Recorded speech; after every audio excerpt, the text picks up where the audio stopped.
In this episode, we're going to focus on something that quietly determines whether an incident response effort stays controlled or collapses into confusion: incident case management. For a beginner, the phrase might sound like paperwork, but case management is really the system that holds the story together while people collect evidence, make decisions, and hand work off across teams and time.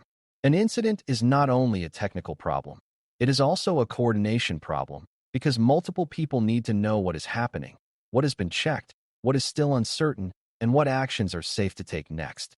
Without a disciplined case process, evidence gets lost, decisions are repeated, and momentum fades when a shift ends or when a new stakeholder joins late and asks to start over.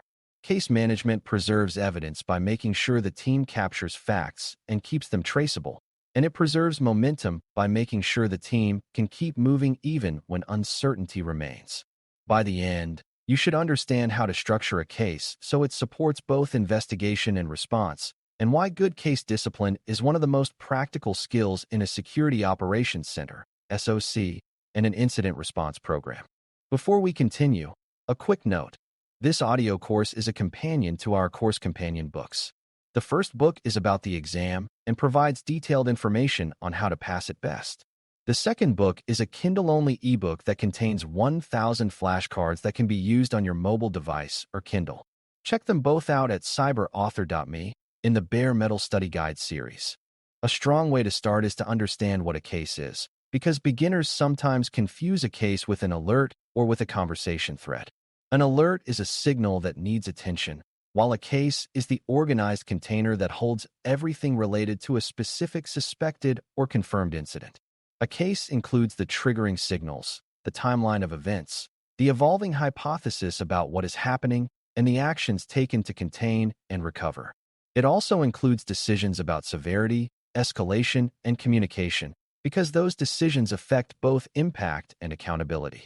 A conversation thread, like a chat channel, can be useful for real-time coordination, but it is not a reliable case record because it is unstructured, easy to lose, and often full of speculation. The case record is the disciplined narrative that can survive beyond a single conversation and beyond a single person's memory. In cloud environments, this is especially important because incidents can span multiple services and accounts, and the evidence can be distributed and time-limited. When the case is treated as the source of truth, the team can move faster because they are not constantly reconstructing the past. Case management processes begin with intake, which is the step where the organization decides when an alert or cluster of signals becomes a case and what initial information must be captured. Intake should be consistent so that cases begin with enough context to support triage without forcing analysts to start with a blank page. The initial record should capture what triggered attention, which assets or identities are involved, and what the initial hypothesis is, even if the hypothesis is uncertain. It should also capture the initial severity assessment and the confidence level, because severity and confidence guide response urgency and escalation. Beginners sometimes assume intake is obvious, but without clear intake rules, teams either open cases for everything, creating overload, or hesitate to open cases, delaying coordinated response.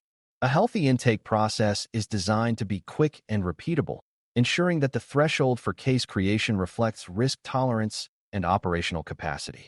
When intake is disciplined, the organization can shift from raw alert handling to coherent incident management without losing time. Preserving evidence starts the moment a case is opened, because early evidence often disappears first, especially in cloud and highly automated environments. Evidence can be overwritten, retention windows can expire, and containment actions can change system state, which means the team must capture key facts before they are lost. A case process should therefore include an early evidence checklist mindset, not as a rigid list, but as a habit of asking what information will be hardest to recover later. This includes capturing timestamps, identity context, affected resources, and the initial sequence of observed events.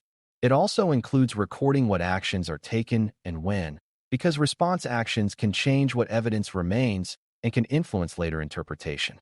Beginners sometimes think evidence preservation is only for legal cases, but it is also for technical truth, because without preserved facts, root cause analysis becomes guesswork. A well-run case process protects evidence without freezing the team because it balances the need to act quickly with the need to keep the investigation credible. A key element of evidence preservation is chain of custody thinking, which is simply the practice of knowing where evidence came from, who handled it, and whether it could have been altered. Beginners do not need to become legal specialists, but they do need to understand that evidence must be trustworthy if the organization will rely on it for decisions and accountability. If a log snippet is copied into a chat without context, it may later be hard to prove what it represented and whether it was complete. If someone changes a system to contain an incident without recording the change, later investigators may not know whether an observed behavior was attacker activity or response activity. Case management should therefore record sources of evidence and the conditions under which evidence was collected, including time context, because time sequencing is often central to incident understanding. In cloud settings, this also includes recording which accounts and services produce the evidence, because multi-account environments can cause evidence to be scattered. When chain of custody thinking is built into case habits, the organization can defend its conclusions without relying on memory. Momentum in an incident is often lost not because the team is incompetent, but because the work becomes fragmented, with different people pulling in different directions. A strong case management process prevents fragmentation by making the current hypothesis and current priorities visible to everyone involved. The case should clearly state what the team believes is happening right now, what is known with confidence, what is still unknown, and what questions are being tested next.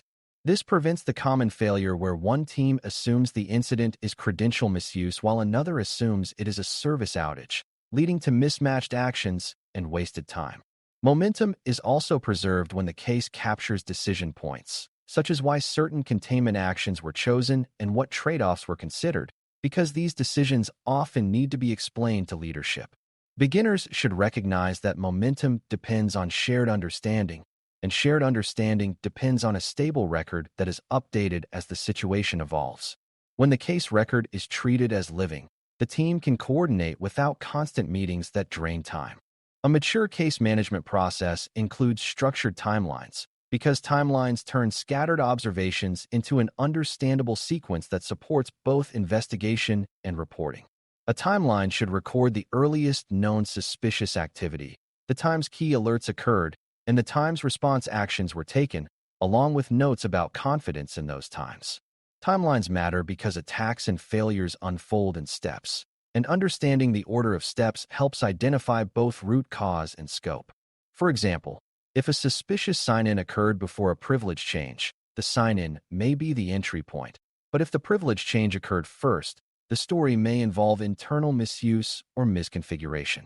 Timelines also reveal gaps, such as periods where activity is unknown due to missing visibility, which can inform both current containment and future control improvements. Beginners often assume a timeline is something you build at the end, but building it early prevents confusion because it provides a shared reference as evidence arrives. A case process that updates the timeline continuously tends to produce more accurate conclusions and faster decision-making. Another crucial part of case management is tasking and ownership, because incidents involve many parallel actions that must be coordinated without stepping on each other.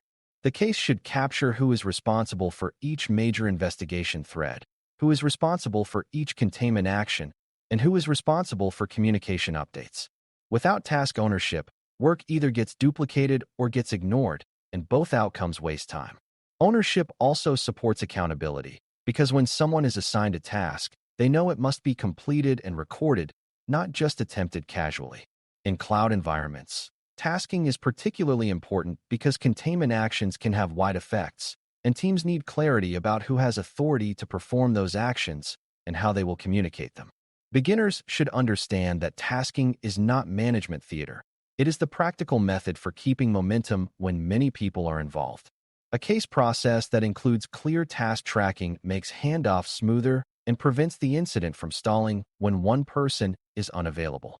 Communication discipline is another area where case management preserves momentum because incidents generate intense pressure for updates even when facts are still developing.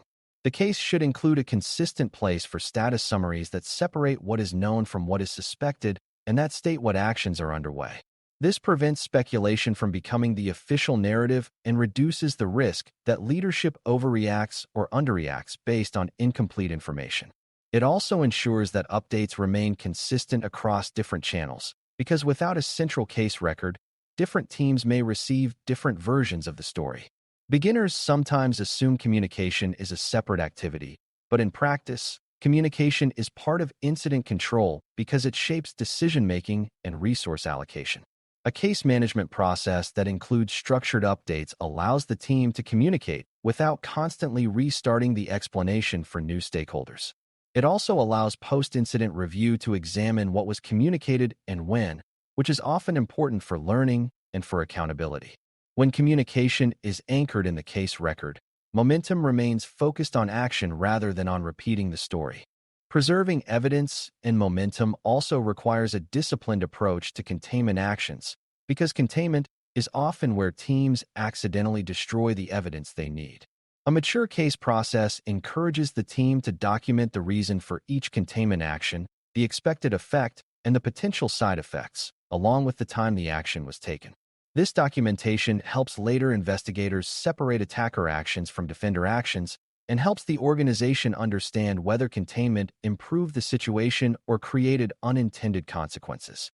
In cloud environments, containment can include changes to access policies, disabling credentials, or isolating resources, and these actions can be fast and impactful, which increases the need for careful documentation.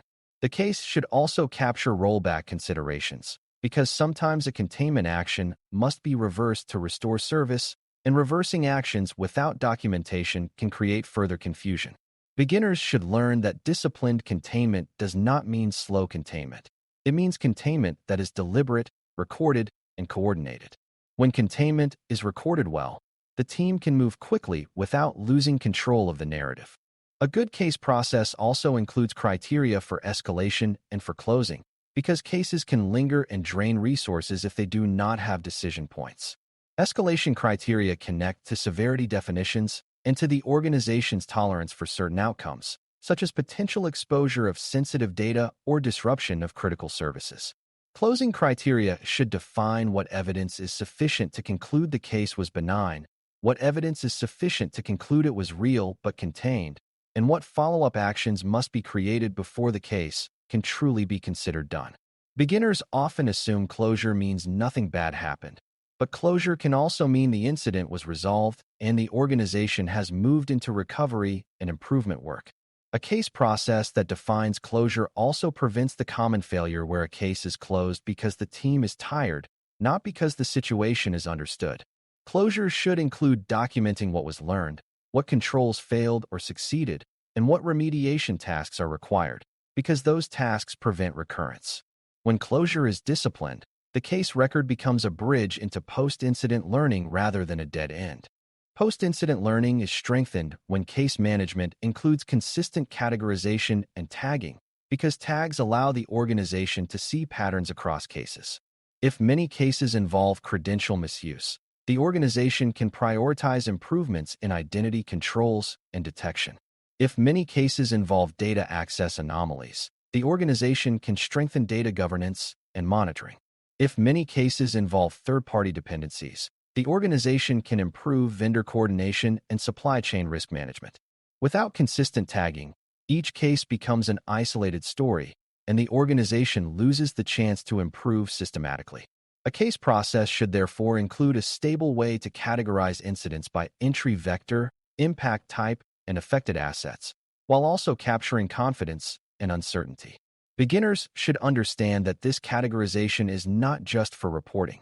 It is for learning and investment decisions.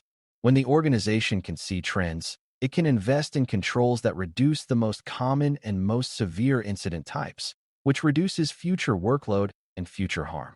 Case management must also be designed for handoffs, because incidents do not respect shift schedules or organizational boundaries. Handoffs fail when the outgoing person assumes the incoming person will read everything, or when the record is so unstructured that reading it feels impossible.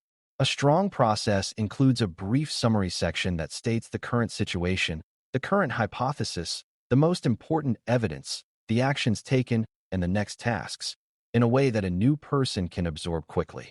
It also includes clear links to deeper evidence for those who need to dig in, because summaries must be supported by traceable facts. In cloud incidents, handoffs are especially important because evidence may span accounts and services, and the next analyst needs to know where to look without hunting blindly. Beginners should see handoffs as a design challenge. The record must be readable under stress, not only complete.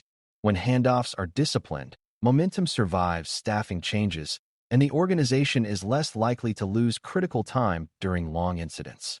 Finally, building case management processes means treating the case record as a product that must be improved over time, not as a fixed template. After incidents, the team should review whether the case record captured the right information, whether tasks were tracked clearly, whether evidence remained traceable, and whether stakeholders received consistent updates. If the case record was confusing, that confusion is a signal that the process needs adjustment, because confusion in documentation usually reflects confusion in response. Improvements might include clarifying what must be recorded during intake, improving timeline discipline, improving how containment actions are documented, or improving summary practices for handoffs. Beginners should understand that good case management is not about creating more writing. It is about creating the right writing, in the right structure, so that action becomes easier. Over time, a well-run case process becomes a repository of organizational memory that shortens future investigations because patterns and lessons are preserved. That memory is one of the most valuable assets a response program can have.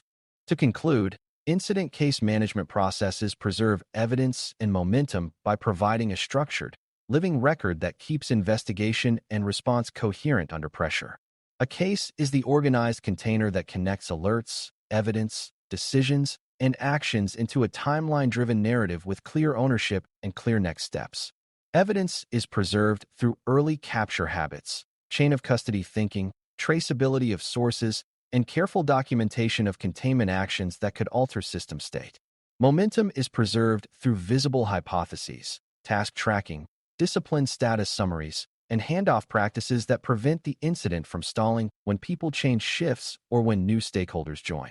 Clear escalation and closure criteria keep cases from drifting, while consistent categorization turns individual cases into portfolio insight that supports control improvements and smarter investment. When case management is treated as a core operational capability rather than as paperwork, the organization responds faster, communicates more accurately, and learns more effectively after every incident.